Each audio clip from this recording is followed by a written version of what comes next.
আমাদের আজকের পর্বে থাকছে কিভাবে ব্যাংকক থেকে বাসে চেপে পাতায়া যেতে হয়, আর এই যাত্রায় আপনাদের কতটুকু সময় লাগবে, কত টাকা ভাড়া পড়বে, আর ওভারঅল যাত্রাটা আসলে কেমন তারই বিস্তারিত। তাহলে চলুন না শুরু করি আজকের ভিডিও।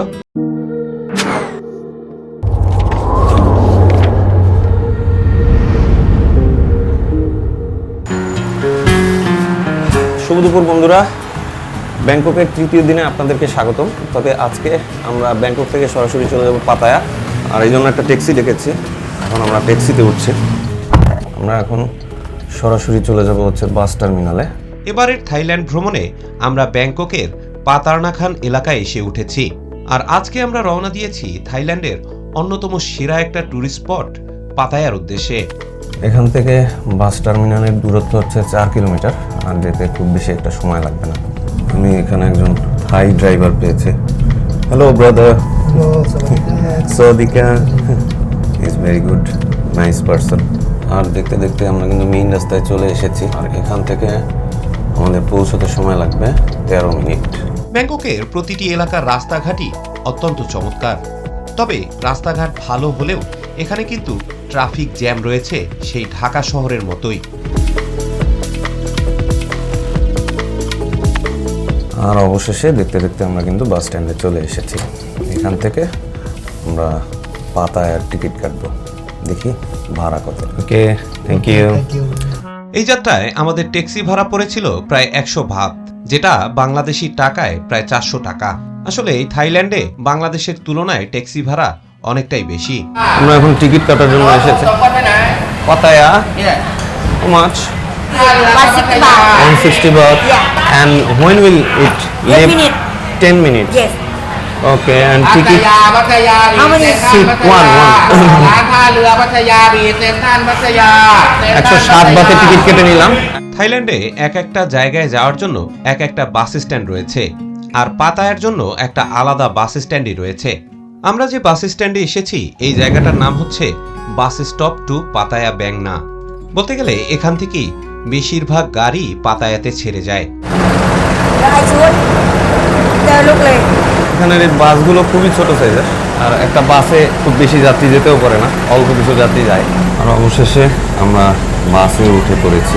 তবে শহরের অন্যান্য জায়গা থেকেও পাতায়ার গাড়ি ছেড়ে যায়, তবে এই বাস স্ট্যান্ডটি আপনারা গুগল ম্যাপে সার্চ করলেই ইজিলি পেয়ে যাবেন। ব্যাংককের এই বাস স্ট্যান্ড থেকে আপনারা থাইল্যান্ডের যে কোনো ডেস্টিনেশনে যেতে পারবেন, তবে পাতায়ার বাসই বেশিরভাগ ছেড়ে যায় এখান থেকে। আর অবশেষে আমাদের বাস কিন্তু যাত্রা শুরু করেছে। এখান থেকে পাতায়া যেতে মোটামুটি 2 ঘন্টার মতো সময় লাগে, কম বেশি হতে পারে যানজটের উপরে। দেখি কতক্ষণে পৌঁছানো যায়। মূলত ব্যাংকক শহর থেকে দক্ষিণ দিকে যাত্রা করে পাতায়া যেতে হয়, তবে রাজধানী ব্যাংকক থেকে এই পাতায়া শহরের দূরত্ব কিন্তু খুব বেশি একটা নয়, আর এই কারণেই যেতে সময় লাগে মাত্র 2 ঘন্টা। অবশেষে আমরা কিন্তু এক্সপ্রেস হাইওয়েতে চলে এসেছি। এখানকার এক্সপ্রেস হাইওয়ে খুবই বড়, মোটামুটি পাশাপাশি 6 লেন। যদিও বর্তমানে আমরা একটা ফ্লাইওভারের উপর দিয়ে ছুটে চলছি। ব্যাংকক থেকে পাতায়ার দূরত্ব হচ্ছে মাত্র 150 কিলোমিটারের মতো, আর পুরো রাস্তাটা এক্সপ্রেস হাইওয়ে হওয়ার কারণে এখানে যেতে খুব বেশি একটা সময় লাগে না। আরও আশ্চর্যের বিষয় হচ্ছে পুরো রাস্তাটাই কিন্তু অনেকটা ফ্লাইওভারের মতো করে তৈরি করা, আর রাস্তার এক পাশে 3টি করে লেন থাকার কারণে এখানে গাড়ি স্পিড অনুযায়ী বিভিন্ন লেনে চলাফেরা করে, আর এই রাস্তার সর্বোচ্চ গতি সীমা 140 কিলোমিটার। এজন্যই তো যেতে খুবই কম সময় লাগে।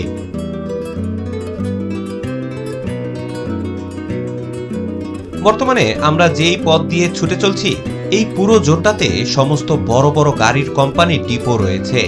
বলতে গেলে মাজদা, নিশান, বিএমডব্লিউ, টয়োটা থেকে শুরু করে এমন কোনো হেনো ব্র্যান্ড নেই যা আপনারা এখানে এসে খুঁজে পাবেন না।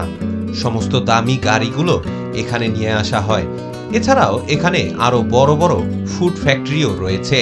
তবে মজার ব্যাপার হচ্ছে এই সকল ইন্ডাস্ট্রিয়াল এলাকা কিন্তু পুরোটাই শহরের বাইরের দিকে তৈরি করা হয়েছে, যার কারণে মূল শহরের উপরে জনমানুষের চাপ অনেকটাই কমে গিয়েছে। আর হাইওয়ের রাস্তার সিস্টেমও কিন্তু খুবই চমৎকার। এই উপরের অংশ দিয়ে এক্সপ্রেস হাইওয়ে তৈরি করা হয়েছে, আর নিচের অংশ দিয়ে ইন্ডাস্ট্রির সমস্ত বড় বড় লরিগুলো চলাফেরা করে। এই কারণে মূল রাস্তার উপরে যানবাহনের প্রেসার অনেকটাই কম। এই ব্যাংকক থেকে পাতায়া যাওয়ার পথে এই পুরো দুই পাশে আপনারা ইন্ডাস্ট্রিয়াল জোনটা দেখতে পাবেন, তার পাশাপাশি ইম্পোর্টেড জোনটাও দেখতে পাবেন। বিশাল বড় এরিয়া নিয়ে তৈরি করা হয়েছে। সবচেয়ে বড় ব্যাপার হচ্ছে এগুলো কিন্তু শহরের বাইরে পড়েছে, অর্থাৎ ইন্ডাস্ট্রিয়াল জোন শহরের ভেতরে নয়, সবগুলো বাইরে।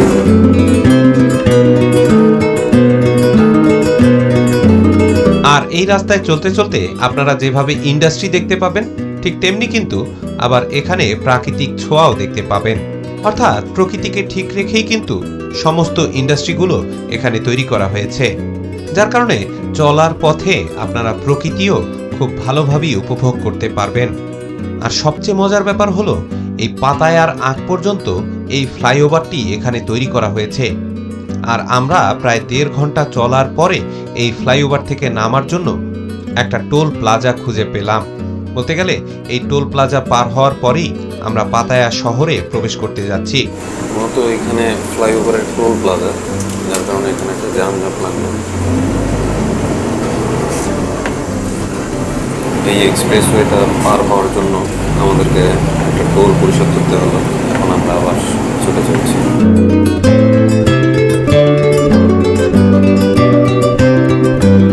অবশেষে আমরা পাতায়া ঢুকে পড়েছি। আর পাতায়া ঢুকে কিন্তু আমাদের চোখে বেশ কিছু উঁচু উঁচু পাহাড় পড়লো। মূলত পাতায়া হচ্ছে এমন একটি শহর যার একদিকে রয়েছে পাহাড় আর অন্যদিকে সমুদ্রের বীচ। পুরো থাইল্যান্ডের সব সুন্দর জায়গাগুলো কিন্তু এই একই স্ট্রাকচারে তৈরি হয়েছে। জায়গায় জায়গায় আপনারা এখানে ভলকানিক পাহাড় দেখতে পাবেন, যেগুলো একেবারে মাটির নিচ থেকে সরাসরি উপরে উঠে এসেছে। আবার দক্ষিণ প্রান্তগুলোতে আপনারা সমুদ্র সৈকত দেখতে পাবেন। পাতায়া হচ্ছে এমনই একটা সমুদ্র সৈকত বেষ্টিত এলাকা, আর আমরা এখন ওই দিকেই ছুটে চলছি।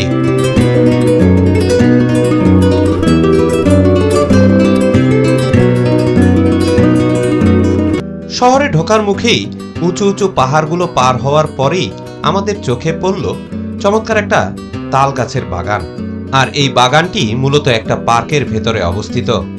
আর এই পার্কটি আমাদেরকে জানান দিল আমরা মূলত পাতায়া শহরে ঢুকে পড়েছি। আর শহরের পাহাড়ি এলাকাগুলো পার হয়ে আমরা কিন্তু এখন বিচ এলাকার দিকে ছুটে চলছি।